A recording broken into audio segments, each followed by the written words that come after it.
الحمد لله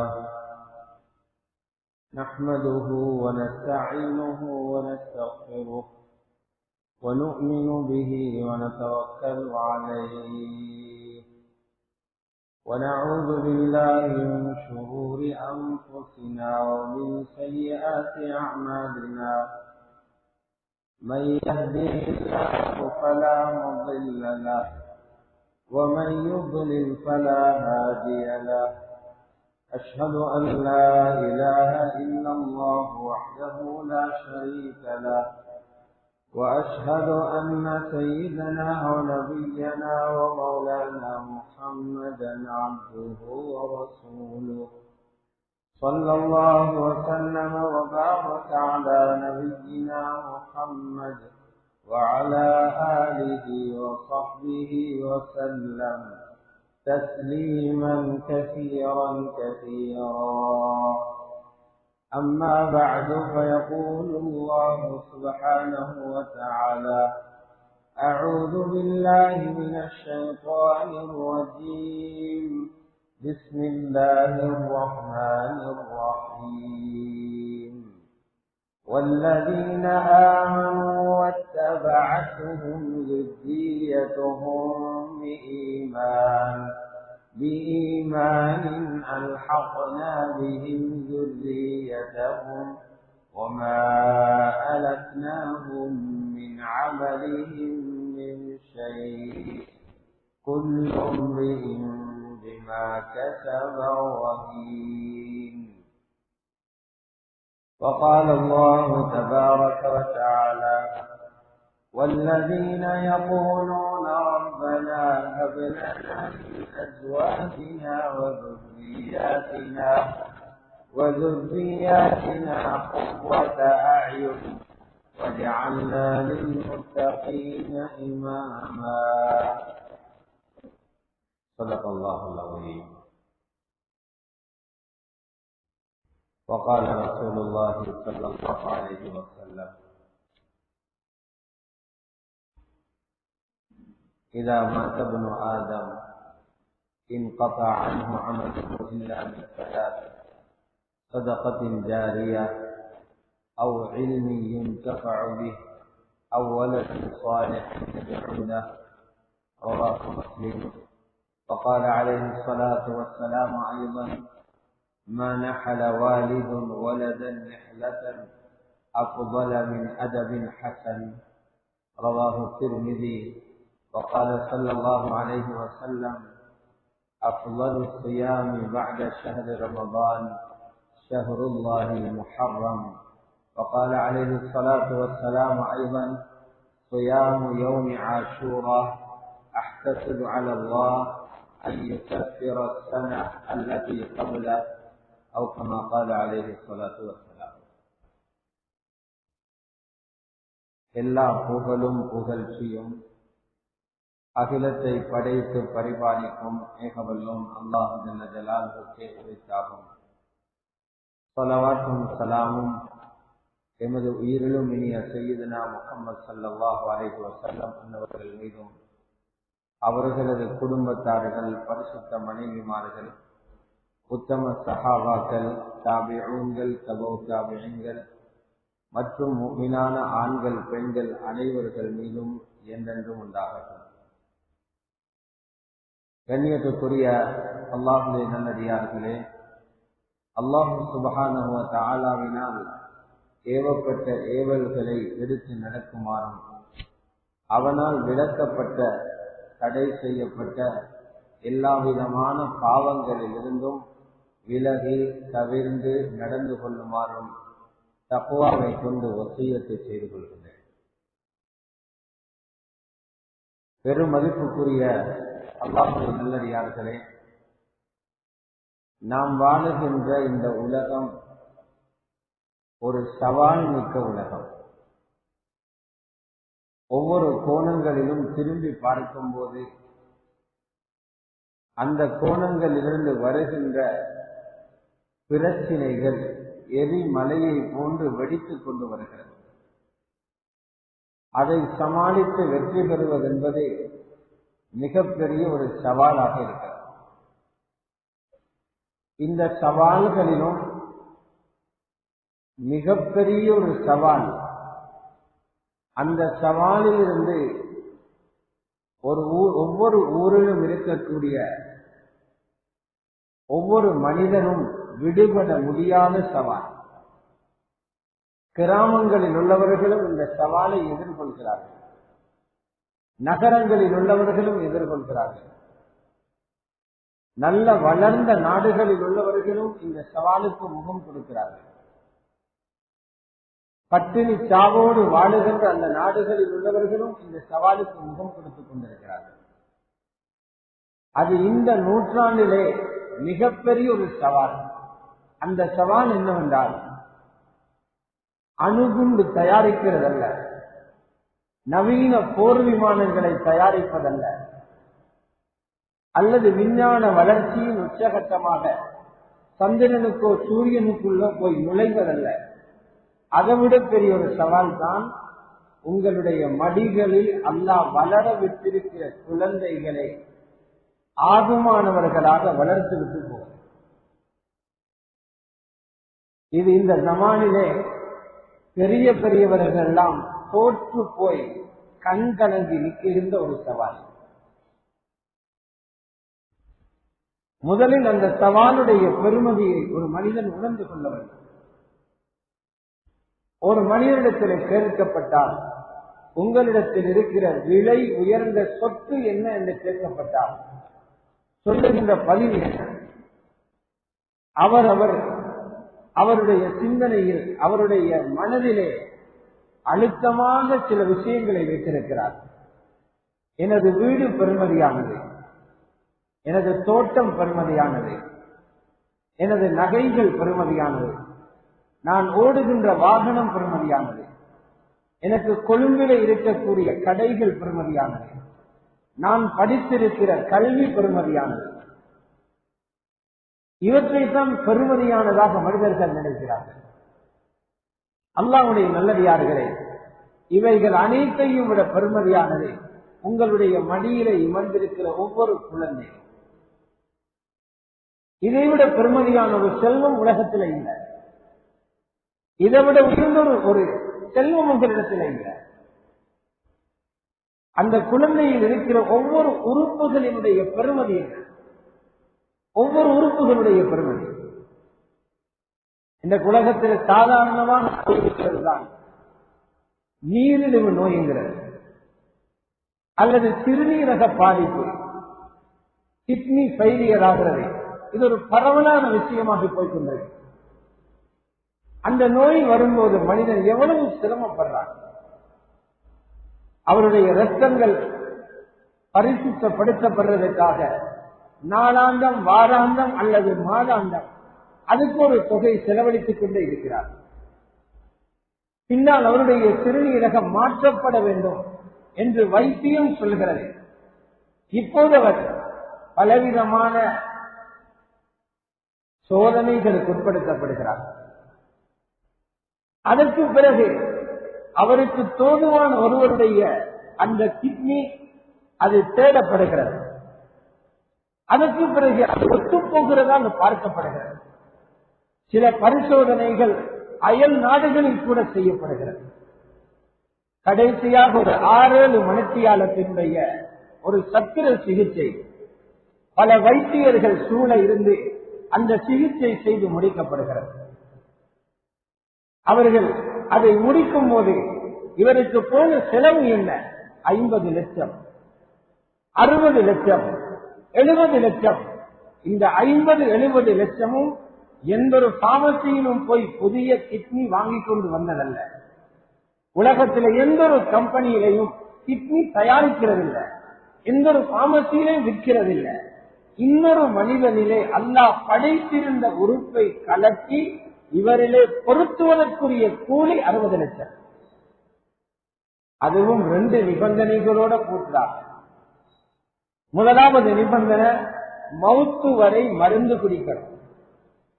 2வது நிபந்தனை, முந்தி இருந்தது போல அந்த கிட்னி வேலை செய்யாது, 80% குறைவாகத்தான் வேலை செய்யும். ஒரு கிட்னியினுடைய பெறுமதி என்ன? இந்த 2 சிற்பிகள், இந்த 2ஐயும் உங்களுடைய குழந்தை துனியாவுக்கு வரும்போது அல்லாஹ் பொருத்தி இருக்கிறார். எந்த வைத்தியராவது உள்ளே போனதை சுமந்திருந்த தாய் உணர்ந்தாளா? ஒரு வயரை கூட கண்டாளா? அந்த குழந்தையினுடைய ரத்தம் பரிசோதிக்கப்பட்டதா? எந்த துவாரத்தின் ஊடாக மனத்து கொண்டு போனார்? தாய்க்கு ஒரு 6-7 மணித்தியாலம் வருத்தமாக இருந்ததா? ஒன்றுமே அவருக்கு இல்லை. குழந்தை வெளியிலே வரும்போது அழகான 2 உறுப்புகளோடு வெளியில வருகிறார். இது ஒரு உறுப்புடைய பெருமதி. அந்த குழந்தையினுடைய உடலுக்குள்ள இருக்கிற ஈரலின் பெருமதி என்ன, குடல்களின் பெருமதி என்ன, நரம்புகளின் பெருமதி என்ன, முள்ளுகளின் பெருமதி என்ன, மண்டையோட்டினுடைய பெருமதி என்ன, கண்ணுடைய பெருமதி என்ன, விரல்களின் பெருமதி என்ன, நகத்தின் பெருமதி என்ன, காலுடைய பெருமதி என்ன, உடலை போர்த்தி இருக்கிற அந்த தோளினுடைய பெருமதி என்ன, எத்தனை கோடியன். அல்லாஹ் இவ்வளவையும் இலவசமாக பொருத்தி கொடுத்து சொல்கிறான், இந்த குழந்தைகளை உங்களுக்கு கிஃப்ட் பண்ணிக்கிறோம். அல்லாஹுடைய ஹிபத், அல்லாஹுடைய நன்கொடை, அன்பளிப்பு செய்திருக்கிறோம். இவ்வளவு பெருமதியான ஒரு குழந்தை உங்களோட வாகனத்தை விடவும் தரக்குறந்தா? இந்த குழந்தையை விட நாங்கள் வாங்கி இருக்கிற காணி பெருமதியாகலாமா? இந்த குழந்தையை விட நகை பெருமதியாகலாமா? இந்த குழந்தையை விட மாணிக்க பெருமதியாகலாமா? ஒவ்வொரு பிள்ளையும் உங்களிடத்தில் இருக்கும் அனைத்து சொத்துக்களை விடவும் பெருமதி. அல்லாஹ் ரப்பல் இஸ்ஸத் குர்ஆனிலே சொல்லுகிறார், எனது ஆட்சி அதுதான் உலகத்தில் நடக்கிறது என்கிறத பார்க்கிறதுக்கு ஒவ்வொருவர்களுடைய வீடுகளுக்குள்ளேயும் பாருங்க. எவனோ சொல்லிக்கிட்டு இருக்கிறான், இந்த நாடு என்னுடையது, நான் இந்த நாட்டுக்கு ஜனாதிபதி, நான் இந்த நாட்டுக்கு பிரதமர், நான் இந்த நாட்டுக்கு ராஜா, நான் இந்த நாட்டுக்கு அரசன், நான் இந்த நாட்டுக்கு மன்னன். அல்லாஹ் சொல்றான், சொல்லிக்கிட்டு இரு கொஞ்ச நாளைக்கு, அதுக்கு பிறகு ஆட்களை மாற்றுவேன், நான் தான் மாற்றுறேன். உண்மையான ஆட்சி என்னுடையது. லில்லாஹி முல்கு ஸமாவாத்தி வல் அர்த், வானம் பூமியுடைய ஆட்சி படைத்த ரப்புக்குரியது. அதுக்கு ஆதாரம் என்ன தெரியுமா? அல்லாஹ் சொல்றா, யாரும் சொல்றதையில் நான் படைக்க மாட்டேன், நான் நினைச்சது தான் படைப்பேன். யஹ்லுகு மா யஷா, அவன் நாடியதை படைக்கிறான். ஒரு திருமணம் நடக்கிறது என்றால், நிக்காஹ் நடக்குது, என்ன அர்த்தம்? உலகத்துக்கு ஒரு புதிய குடும்பம் வருது. நிக்காஹ் நடக்குதுன்னா என்ன அர்த்தம்? உலகத்துக்கு ஒரு புதிய குடும்பம் வருது. ரப்பு சொல்றான், இந்த குடும்பங்களை 4ஆக பிரிச்சு வச்சிருக்கிறான். இந்த குடும்பங்களை 4ஆக பிரிச்சு வச்சிருக்கிறேன். முதலாவது சில குடும்பங்கள் இருக்கும், அவங்களுக்கு எல்லாம் பெண் குழந்தைகளை அன்பளிப்பு செய்து கொண்டே இருப்பேன்.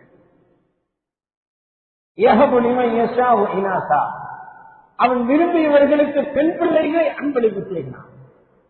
இந்த வீட்டில் இருக்கிற வாப்பா ஆசைப்படுறாரு, இந்த தொழிலையாவது கொடுத்துட்டு போக ஒரு மகன் கிடைக்க மாட்டான்.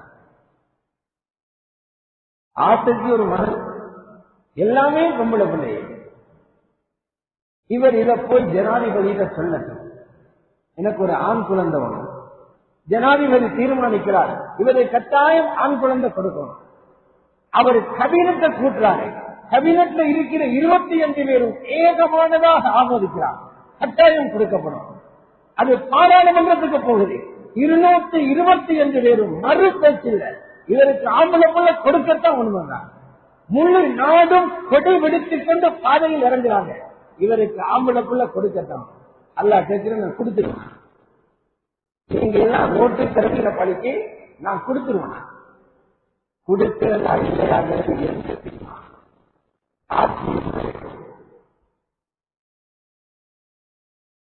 இரண்டாவது சொல்றான், இன்னும் சில குடும்பங்களை வச்சிருக்கிறேன், எல்லாமே ஆம்பளை புள்ள. வயகபுலிமை ஆசைப்படுவார். நோய்வாய்ப்படுகிற காலத்துல மருமக்களிடத்துல சொல்ல இல்லாத விஷயங்கள் இருக்குது. ஒரு மகள் இருந்தா பாப்பானே, அல்லாஹ் சொல்ல இல்ல, எந்த தீர்மானம் உனக்கு எல்லாம் அமலப்படலாம். சிலரை ஆணும் பெண்ணும் கலந்து கொடுத்திருக்கேன். 4வது ஒரு கூட்டத்தை வச்சிருக்கிறேன். நீங்க ஆசைப்பட்டாலும் பிள்ளை இல்லாம இருக்கிறது உங்களுக்கு கையில் இருக்கு.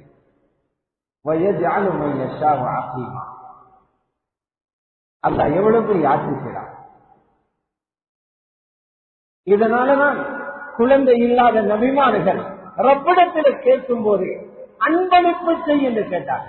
கிஃப்ட் பண்ணி கிஃப்டாக கூட பிள்ளைகளை ஜக்கரியா அலைஹிஸ்ஸலாம் கேட்டாங்க.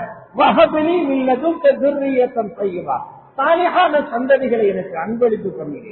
இப்ராஹிம் நபி கேட்கிறாங்க, ரப்பி ஹப்லி மினஸ் ஸாலிஹீன், சாலிஹான குழந்தையிலிருந்து எனக்கு அன்பளிப்பு செய்யுங்க. அல்லாஹ் சொல்ல ஏங்க கிஃப்ட் இருக்கு. ஹதியான்னு சொல்றது வேற, ஹிபத் என்று சொல்றது வேற. மொழிபெயர்ப்புல ரெண்டும் அன்பளிப்பு தான். ஹிபத் கொடுத்தா அந்த அன்பளிப்பை திருப்பி கேட்டெடுக்கலாம், திருப்பி கேட்க போறார்.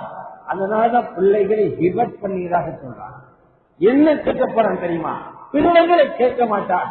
இந்த குழந்தைய உன்னுடைய முதுகன் தண்டில இருந்து உன் மனைவியின் கருவறைக்கு அனுப்பி அவனின் வயிற்றில 9 மாதம் சுமக்க வைத்து உனக்கு குழந்தையாக தந்தனே, இந்த குழந்தைய நரகத்தில் இருந்து பாதுகாக்கிறது தான் உன்னுடைய பொறுப்பு.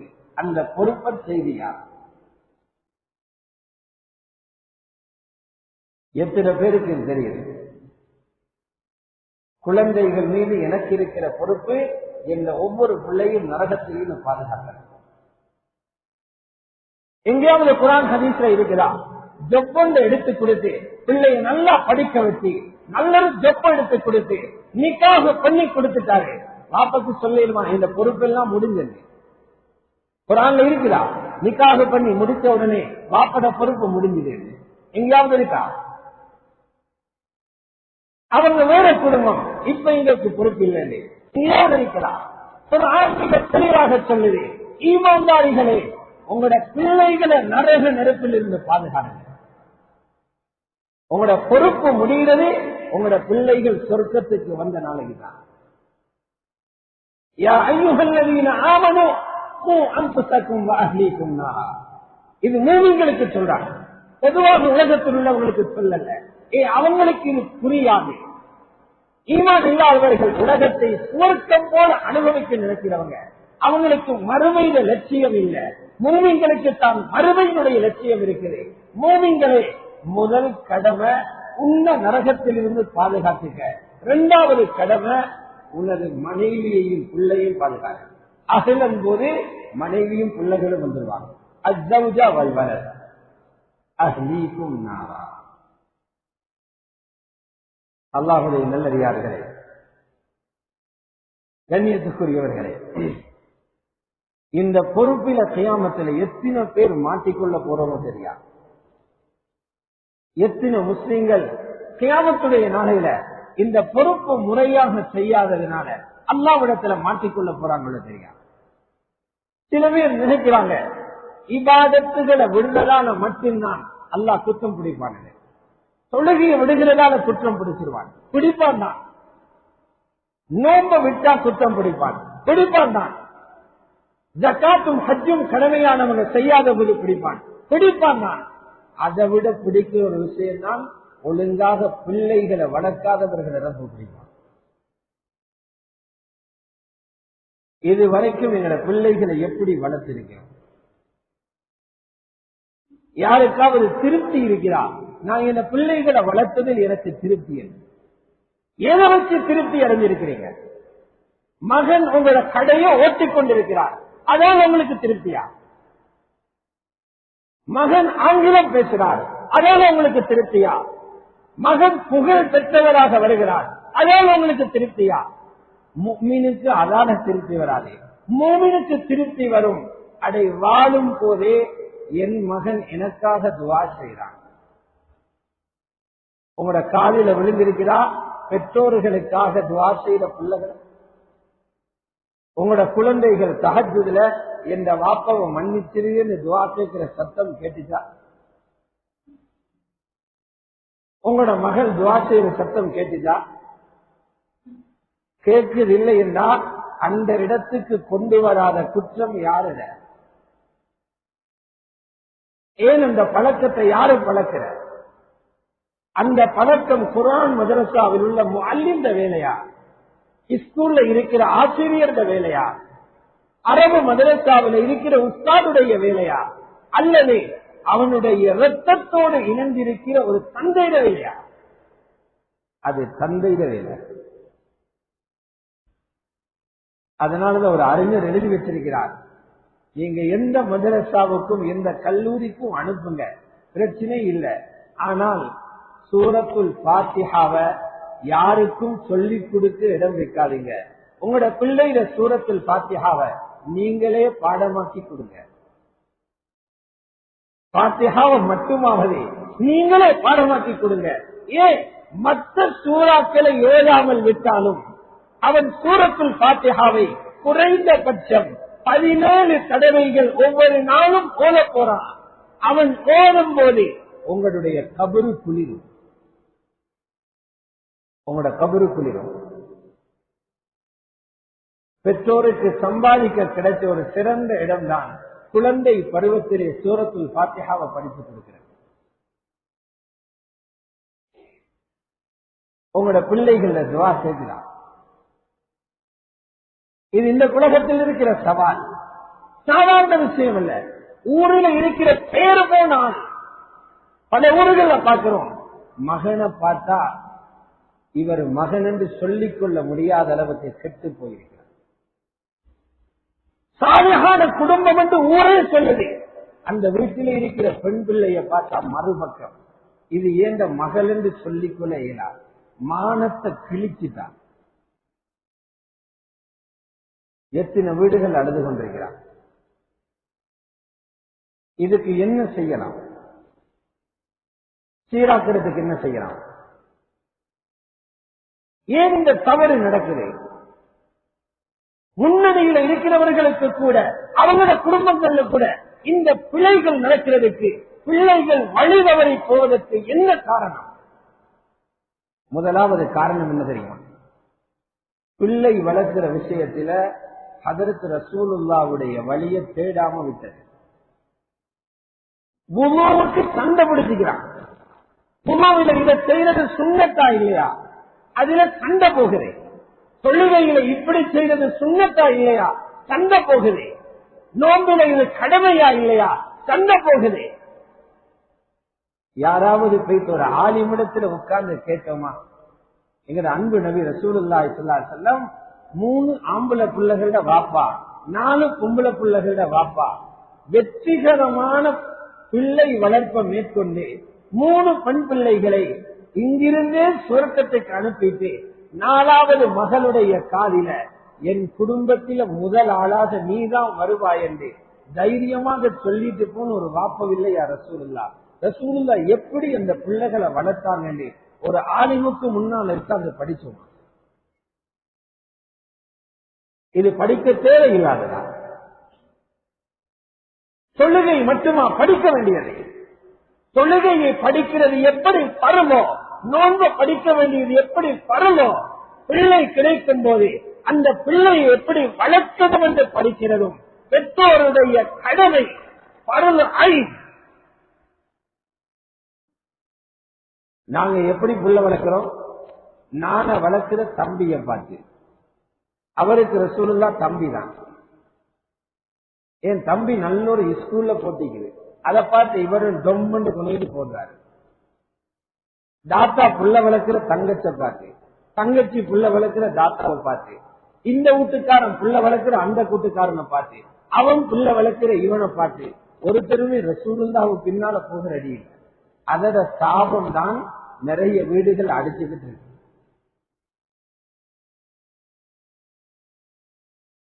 ரசூலுல்லாஹி ஸல்லல்லாஹு அலைஹி வஸல்லம் அவர்கள் பிள்ளை வளர்க்கிறதுக்கு ஒரு சிலபஸே வச்சிருந்தாங்க.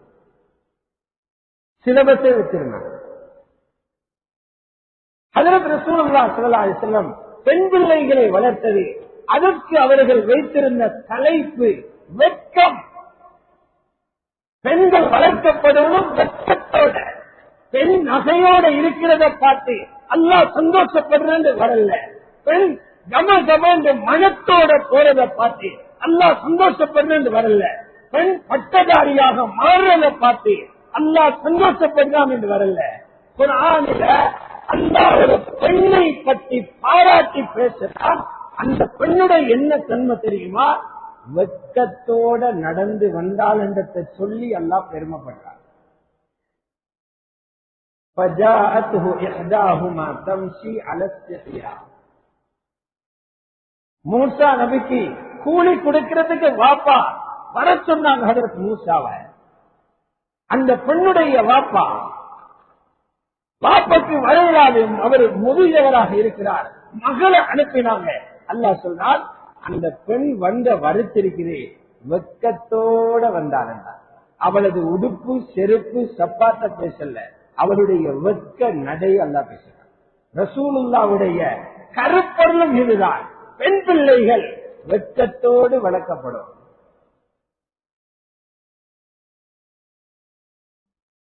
அதனால உலமாக்கள் எழுதுறாங்க, உங்களோட பிள்ளைகளும் சரியாக வர வேண்டுமாக இருந்தா 2 விஷயங்களை பண்ணுவோம். உங்களோட பிள்ளைகள் உங்களோட கபரில் நீங்க இருக்கும் போது உங்களுக்கு நன்மையை அனுப்புற பிள்ளைகளாக, உங்களுக்கு துஆ செய்த பிள்ளைகளாக, உங்களுக்கு இஸ்திக்பார் செய்த பிள்ளைகளாக மாற வேண்டுமா? 2 வேலையை பண்ணுங்க. முதலாவது, தந்தைமார்கள் சாலிஹான அமல் உள்ளவங்களாக மாறுங்க. உங்களை சரி பண்ணுங்க. உங்களோட அமலுடைய வாசம் அத்தர் போல பிள்ளைகள படுற. சூரா கஹ்ஃப்ல இருக்குது, அல்லாஹ் 2 பிள்ளைகளோட அனாத பிள்ளைகளோட சொத்தை பாதுகாத்தாங்க. நீண்ட சம்பவம் அதுல வருது. அந்த பிள்ளைகளோட சொத்தை பெற்றோருடைய மௌத்துக்கு பிறகு பாதுகாத்த ஏன் தெரியுமா? அந்த பிள்ளைகளோட வாப்பா சாலிஹான் ஆளா இருந்தாரு. வகான அபூஹுமா சாலிஹா. வாப்பா பெரிய அரசியல்வாதியா இருந்தாரு, படிச்சவரா இருந்தாரு, காசோட இருந்தாரு, வாகனத்துல வந்து இறங்கினாரு, ஊரில் ஆட்சி நடத்தினாரு, பெரிய தண்டியனா இருந்தாரு. அல்லாஹ் சொன்னார், சாலிஹான வாப்பவா இருந்தாரு. அதனால பிள்ளைகள சொத்தை பாதுகாக்கிறோம்னா பிள்ளைகளை ரப்பி எவ்வளவு பாதுகாப்பாங்க. 2வது மருந்து, பிள்ளைகளுக்காக துஆ செய்யணும். என்ன துஆ செய்யணும்? தஹஜ்ஜுத்ல சுபஹர பாங்கிற்கு முன்னால ஒவ்வொரு வீட்டிலிருந்தும் கோல் ஒன்று போகணும் அல்லாஹ்வுட தர்பார். அந்த கோல் யார் எடுக்கணும்? உம்மா பாப்பா. தட்டிக்கொண்டே இருந்த அல்லாஹ் துறப்பான். இந்த 2ம் எந்த வீட்டுக்குள்ள இல்லையோ அந்த வீட்டுக்குள்ள இருந்து நல்லவங்க மஸ்ஜிதுக்கு வாரத்தை எதிர்பார்க்கலாம், நல்ல பிரஜைகள் எதிர்பார்க்கலாம். திட்டங்கள் போடையும் ஆள் சரி வராது. இந்த 2ம் இருந்தா ஒட்டோவா சரி வந்துடும். பாப்பா சாலிஹாகணும், வாப்பட உம்மட துஆ தஹஜ்ஜுதுல அல்லாஹ்ட்ட போகணும். குர்ஆன் ஹதீஸ்ல சாரம் சொல்லுங்க. ஃபுதைல் இப்னு இயாத் ரஹ்மத்துல்லாஹி அலைஹி மாபெரிய மகான். அவர் அறிவித்த ஹதீஸ்கள் புகாரி முஸ்லிம்ல இருக்கிறது. முஹத்திஸ். ஆனா மகன் வலிக்கு வரல. அவரோட மகன் முஹம்மது இப்னு ஃபுதைல் இப்னு இயாத் ஹாஃபிஸ் இப்னு ஹஜர் தஹ்தீப்ல எழுதுறாங்க, மகனை வலிக்கெடுக்க பார்த்தார், புத்தி சொல்ல பார்த்தார், சரியாக அமைதில்லை. கால் மாட்டில மகன் தூங்குற இடத்துக்கு பக்கத்துல முசல்லா விரிச்சி தஹஜ்ஜுதுல சுஜூதில விழுந்து அழுதார். யா அல்லாஹ், என்னால ஏண்டதை எல்லாம் செஞ்சிருக்கிறேன், உனக்குள்ள பகுதியை நீ செய். மகனை சீராக்க என்னால வேண்டதெல்லாம் செஞ்சிருக்கிறேன், நீதான் அடுத்த பகுதியை செஞ்சு தரணும். அடுத்த நாளை பார்க்கிறார், மகன் மாறி இருக்கிறார். அந்த மகனுடைய இறுதி முடிவு, அந்த மகன் பிசினஸ் பண்ணி கொண்டிருக்கிறாரே, ஒரு பொருளை ஒருத்தன் கடையில வந்து கேட்கிறார், என்ன ஆகுது தெரியுமா? தராச தொடச்சித்தான் பொருளை தராசில வச்சு நிற்கிறார். ஏண்டா ஒவ்வொரு சாமானுக்கும் தராச துடைக்கிறார் என்று கேட்டால் அந்த தூசும் சேர்ந்து நிறுப்பட்டிடும், அதுக்கும் சேர்த்து காசு வாங்கிடுவன். கியாமத்தில வயலுள்ளில் முத்தப்பிஃபீன்ல என்னையும் பிடிச்சி போடுவான்னு வந்து பயமா இருக்குது. புகழை மணியால் சொன்னாங்க, நீ 20 உத்தாவும் 2 ஹஜ்ஜும் செய்யறதை விட தெரிந்தது இந்த வியாபாரம் வேண்டாம். அல்லாஹ் மகனை சமைச்சான். அந்த மகனுடைய குறுகிய கால வாழ்க்கையின் மாற்றம், அவருடைய மௌத்து எங்க வருகிறது தெரியுமா? சுபஹுடைய தொழுகை, ஜமாத் தொழுகை நடக்குது. அந்த தொழுகையிலே அல்லாஹ்வுடைய அச்சம் பற்றிய சூரத்து ஸாஃபாத்துடைய ஆயத்தை ஓதுகிறார். ஓதின உடனே ஒரு சத்தம் விழுந்து ரூஹு பிரிஞ்சு. திருத்த இயலாத மகனை தஹஜ்ஜுதுல அடிச்சு திருத்தினார். எங்க அடிச்சாரு? ரப்பட தர்பாரு. ரப்பட தர்பாரு. எங்கட பிள்ளைகளை கைவிட்டு இருக்கிறோம். தோற்றாதீங்க. படு தோல்விதான் பிள்ளைகள் தோற்கிறது. சொல்றார், வல்லதீன ஆமனூ, ஈமானுள்ள ஒரு மனிதர் இருக்கிறார். அவரது பிள்ளைகளையும் அவர் எப்படி சமைச்சிருக்கிறார்களா? அப்பா போல ஈமானுடைய வழியிலே பிள்ளைகளையும் வர வச்சிருக்கிறார். வத்தபாத்துஹும் ذُرِّيَّتُهُمْ بِإِيمَانٍ, ஈமானுடைய வாப்பட வழியில போற மாதிரி பிள்ளைகளை சமைச்சிருக்கிறார். அல்லாஹ் சொல்றான், மஸ்டர்ல வாப்பவோட பிள்ளைகளை சேர்த்தி அல்ஹக்னா பிஹிம் ذُرِّيَّتَهُمْ. கவனம் எடுங்க, கவனம் எடுங்க. கொஞ்ச காலம் தான் முயற்சி செய்யணும். இதோட லாபம் 10 மில்லியன் அல்ல. உள்ளகளை சமைக்கிற லாபம் கொழும்பு 7ல வீடு கிடைக்கிறதல்ல, வாஷிங்டன் சிட்டியில கடப்படுத்ததல்ல, அழியாத சொத்து கிடைக்க போகுது. அழியாத சொத்து. உலமாக்கள் என்ன எழுதுறாங்க? கபரில் இருந்து எல்லாரையும் கிளப்பி விட்ட உடனே ஈசல் கிள போல பச்சை நிர்வாணத்தோட எல்லாரும் ஓடிக்கொண்டிருப்பாங்க. எழும்பினா அங்க ஓடுறதுதான் வேலை, மாஸ்டர்ல ஓட்டம் தான். யாரை கண்டா கூட ஓடுவான் தெரியுமா? மகன் பாப்பா கண்டுதான் ஓடுவான். கணவன் மனைவியை கண்டு ஓடுவான், மனைவி கணவனை கண்டு ஓடுற. எல்லாரும் ஓட்டம். உலகத்தில் உள்ள இனபந்துக்களை கண்டா ஓடுவான். ஏன்? பிடிச்சு கொடுப்பான்னு பயம். ஒரே ஒரு ஆள் மட்டும்தான் ஓடாம தேடி திரிவானாம். யாரு? எந்த வாப்பா பிள்ளைகளை குர்ஆன் மனனம் செஞ்சு கொடுத்தாரோ அந்த ஹாஃபிஸான மகன் வாப்பாவை தேடி திரிகிறான். என்னத்துக்கு? அல்லாஹ் உங்களை கிரீடம் அணிவிக்கிறதுக்கு தேடுறாங்க. வாங்க ஹதீஸ். மகன் உங்களை விட்டு ஓடணுமா, மகன் உங்களை தேடி வரணுமா? முடிவு செய்.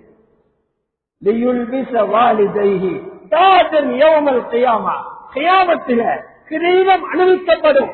குர்ஆனை கற்றுக் கொடுக்க பின்னால சிரமப்பட்ட பெற்றோருக்கு. இது மட்டுமல்ல, இது மட்டுமல்ல. இப்னு மாஜால இருக்குது சஹீஹான சனதில. சிலர் கபரு நெருப்பு போல இருக்குமா. கபரு போன பிறகுதான் வாப்பா பாவங்கள் எல்லாம் யாரு வார. இப்ப எல்லாருக்கும் பாவம் மறந்து எல்லாரும் நல்ல பிள்ளமா கொண்டிருக்கிறோம். மம சுத்தா என்றுதான் எல்லாம் இருக்கிறோம். நானும் நீங்களும். நானும் இருந்து விடுபட்டவங்க அல்ல. பாவம் இல்லாமல் இல்ல, பாவம் மறந்தல் இருக்கும். பாவம் யாது வரும்? கபரிட மண்ணுக்கு உலகம் மறந்த பிறகு. அதே பிறகு கால் ஒன்றும் வராது, வாட்ஸ்அப் மெசேஜ் வராது, ரேடியோ இல்ல, டிவி இல்ல. கபரிட மண் மறைச்சி, கபரிட மண் வாயிலப்படுது. இப்பதான் பாவம் எல்லாம் யாது வரும். நினைப்பாரு எலும்பினா தூக்கி ஒரு போடு போடுவான் நரகத்திலே.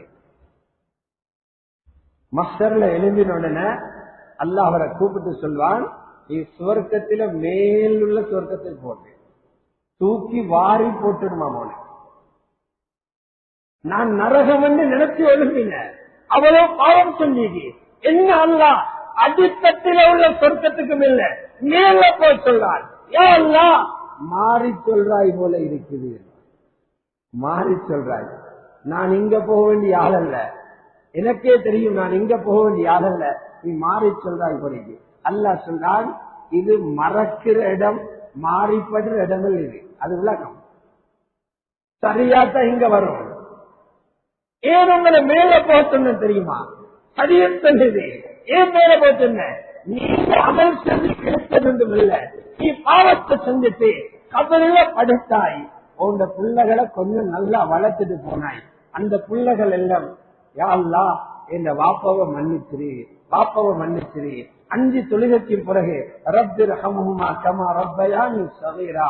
உலகத்தில நாங்க கஷ்டம் கொடுக்கிற நேரம் கோபப்படாம இறக்கப்பட்டு எங்களை வளர்த்தாங்க. இப்ப உனக்கிட்ட வந்திருக்கிறாங்க, அந்த இறக்கத்தை நீ அவங்களுக்கு காட்டு என்று சொல்லும் போது உன்ன பாவங்களை அழிச்சு அழிச்சு அழிச்சு இன்றைக்கு இங்க தூக்கி வச்சிருக்குது. வளர்ச்சி கலக் உன்ன பிள்ளைகள் உனக்கு செஞ்சு இஸ்திக்பாராக நல்லா வளர்த்தா இது 2 பிள்ளைகள். சிந்தனை பண்ணுங்க. இந்த 2 மருந்துகளையும் கையில் எடுங்க. உங்களை பாவம் ஒன்று செய்ய நினைக்கிற நேரம் முதலாவது மனசு கெடுங்க. இந்த பாவம் என்னோட முடியாது, இதோட துருவாக இந்த புள்ளையில் அடிக்க ஆரம்பிச்சு புள்ளைகள் பாதுகாக்கப்படும். அதுக்கு நான் பாவம் செய்யறேன். 2வது தஹஜ்ஜுதுல அல்லாஹ்வோட கதவை தொக் தொக்குன்னு தட்டிக்கொண்டே இருங்க. தற்றவங்களுக்கு ரப்பு துறக்கிற சவால லேசா எதிர்கொள்கிறோம். அத்தோடு அல்லாஹ்வுடைய நல்லடியார்களே, நாம இருக்கிறது முஹர்ரமுடைய மாதத்தில். ரமலான் தான் நோன்பு பிடிக்கிறதுக்கு ஆக சிறந்த காலம். ஸல்லல்லாஹு அலைஹி வஸல்லம் சொன்னாங்க, ரமலானுக்கு பின்னால நோன்பு பிடிக்கிறது சிறந்த மாதம் முஹர்ரம் தான். அஃதலு ஸியாம் பஅத ஷஹ்ரி ரமலான் ஷஹ்ருல்லாஹில் முஹர்ரம். முஹர்ரம் மாதம் தான் நோன்பு பிடிக்கிறது சிறந்த மாதம். அதுல நாளை சனிக்கிழமையும் நாளை மறுதினம் ஞாயிற்றுக்கிழமையும் முஹர்ரம் 9வது 10வது பிறைகள் வருகிறது. நோன்பு பிடிக்கிறதுக்கு சுன்னத்தான நாட்கள். 9வது நாள் தாசூஆ அழைக்கிறோம், 10வது நாளை ஆஷூரா அழைக்கிறோம். இந்த தாசூஆ ஆஷூராவுடைய மர்மம் என்ன தெரியுமா? தாசூஆ என்றா ஆஷூரா என்றா என்ன தெரியுமா? ஹக்கு வெற்றி பெற்று பாத்தில் தோத்த நாள். ஆஷூரா இது ஹக்கு வெற்றி பெற்று பாத்தில் தோத்த நாள். சிறுபடை, இஸ்லாமிய சிறுபடை குஃப்ருடைய பெரும் படையை தோற்கடித்த நாள். கடல் நீரால் ஃபிரௌனுடைய படைக்கு அல்லாஹ் பதில் சொன்னார். மூசா நபி வெற்றி அடைச்சாங்க. ஃபிரௌனுடைய படையெல்லாம் கடல்ல மிதந்தாங்க சடலமாக. 6 லட்சம் படை கடல்ல சடலமா மிதந்த நாள் தான் ஆஷூரா. ரசூலுல்லாஹி ஸல்லல்லாஹு அலைஹி வஸல்லம் மதீனாவுக்கு போற நேரம் அங்க போனா யூதர்கள் நோன்பு பிடிக்கிறாங்க. ஏப்பா நோன்பு பிடிக்கிறீங்கடா சொன்னாங்க, இன்றைக்கு மூசா நபி வெற்றி அடைஞ்சி ஃபிரௌன் தோத்த நாள். அதை நினைச்சு மூசா நபி நன்றிக்காக நோன்பு பிடிச்சாங்க. இது புகாரி முஸ்லிம்ல இருக்குது. ஹஜ்ரத் மூசா சொன்னாங்க, ஹஜ்ரத் ரசூலுல்லாஹி ஸல்லல்லாஹு அலைஹி வஸல்லம் சொன்னாங்க, மூசா நபியை பின்பற்ற நீங்கள் என்ன தகுதி, நாங்க நபிமார்கள் தகுதி, அதனால் நாங்களும் ஆஷூராவில நோன்பு பிடிப்போம். சஹாபாக்கள் எவ்வளவு தூரம் கவனம் எடுத்தாங்கன்னா, சின்ன பிள்ளைகளை பயிற்றுவிச்சாங்க ஆஷூரா நோன்பு பிடிக்கிறதுக்கு. விளையாட்டு பொருள்களை கையில கொடுத்து பிள்ளைகள் சாப்பாடு தின்றதை மறக்கடிக்க செய்து இஃப்தார் வரைக்கும் பாதுகாத்தாங்க. ஹதீஸ் தெளிவாக சொல்லு. என்ன கூலி கிடைக்கிறேன்? இஸ்லாம் வெற்றி அடைஞ்ச அந்த நாளே நோன்பு பிடிக்கும் போதே கடந்த ஒரு வருஷத்தினுடைய பாவங்களை எல்லாம் மன்னிக்கிறார். 13 அவர் பசி, 365 நாளோட பாவம் சுட்டுப்பட்டு போகுது. வயிற்றில எரிகிற சிறிய ஒரு பசியில சூட்டால 365 நாளில் நரக நெருப்ப சுடலாம். இதுதான் ஆஷூரா. மௌத்தாகிறதுல முந்தைய வருஷம் சொன்னாங்க, ஆஷூராவை மட்டும் பிடிச்சுக்கிட்டு போனா யூதர்களை பின்பற்றினோம் என்று வந்துடும். யூதர்களை பின்னால போகப்படாது. அஹ்லுல் கிதாபுக்கு ஆப்போசிட்ல தான் நாங்க போகணும். மாறல் செய்தாக்கள் நாங்க சொன்னாங்க. வார வருஷம் இருந்தா யஹூதிகளை மாற்றம் செய்யறதுக்காக 9வது நாளும் பிடிப்பேன். லஇன் பகீது ஃபில் காபில் லஅஸூமன்ன தாசிஅ, அடுத்த ஆண்டு நான் உயிரோடு இருந்தா 9 பிடிக்கிறேன். ஸல்லல்லாஹு அலைஹி வஸல்லம் பிடிக்க கிடைக்கல, அடுத்த வருஷம் மூத்தா போய்க்கா. ஆனா உம்மத்துக்கு அது சுன்னத்தாகி நிற்கிறது. அதுல நோன்பு பிடிக்கிறதோட இன்னொரு அமல் இருக்கு. அதுதான் ஆஷூரா தினத்துல குடும்பத்துக்கு தாராளமாக செலவழிக்கிறது. இது எங்கட சாபி மதகப்படி ஃபிக்ஹ் நூல் எழுதிக்கிறாங்க, பெரும்பெரும் முஹத்திஸ்கள் எழுதியிருக்கிறாங்க. யார்கிட்ட வசதி இருக்குதோ ஆஷூராவுடைய தினத்தில குடும்பத்தை தாராளமா செலவழிங்க. முழு வருடத்திலையும் அல்லாஹ் உங்களை தாராளமாக பார்த்துக்குவான். மிகப்பெரிய முஹத்திஸ் சுஃபியான் இப்னு உய்னா ரஹ்மத்துல்லாஹி அலைஹி சொல்றாங்க, நான் இந்த ஹதீஸ 40 வருஷம் பிராக்டிகல்ல பார்த்தேன். ஆஷூரால தாராளமாக இனபந்துக்களுக்கு கொடுக்கிற அல்லாஹ் இந்த ரிஸ்க விசாலப்படுத்தினார். பல அறிஞர்களுடைய செய்தி கிதாபுகள் இருக்கு. இந்த 2 தான் ஆஷூரால இருக்குது. 3ஆவதுக்கு போனீங்கன்னா ஷியாவுல போயிட்டு விழுந்துருவீங்க. நோம்பும் குடும்பத்துக்கு செலவழிக்கிறது மட்டும். அல்லாஹ் ஜல்ல ஜலாலுஹு அவனுடைய தீனை முறையாக விளங்கி அதன் பிரகாரம் செயற்படக்கூடிய உயர்ந்த பாக்கியத்தை நம் அனைவர்களுக்கும் தந்தருள்வானாக. யா அல்லாஹ் எங்களுடைய பாவங்களை மன்னித்தருள்வாயாக. பூரா உம்மத்துல் முஸ்லிமாவில் உள்ள ஆண்கள் பெண்கள் அனைவர்களது பாவங்களையும் மன்னித்தருள்வாயாக. முஸ்லிம்களையும் இஸ்லாத்தையும் நீ கண்ணியப்படுத்துவாயாக, கண்ணியத்தை மேலோங்க செய்திருவாயாக. எங்கெல்லாம் முஸ்லிம்கள் கேவலப்படுத்தப்படுகிறார்களோ, அதற்கு மேலால் அநியாயம் செய்யப்படுகிறார்களோ, உயிர்களும் உடைமைகளும் அழிக்கப்படுகிறதோ, யா அல்லாஹ் உன்னுடைய அவசர உதவி அவர்களுக்கு இறக்கிடுவாயாக. காயப்பட்டவர்களுக்கு சுகத்தை கொடுப்பாயாக. குழந்தைகளை இழந்தவர்களுக்கு மன ஆறுதலை கொடுத்தருள்வாயாக. சுஹதாக்களுக்கு ஆகிராவின் உயர்ந்த அந்தஸ்துகளை நசீபாக்குவாயாக. சமாதானத்தையும் நீதியையும் அந்த மண்ணிலே நிலைநாட்டிடுவாயாக. வஆகிரு தஅவானா அனில் ஹம்துலில்லாஹ்.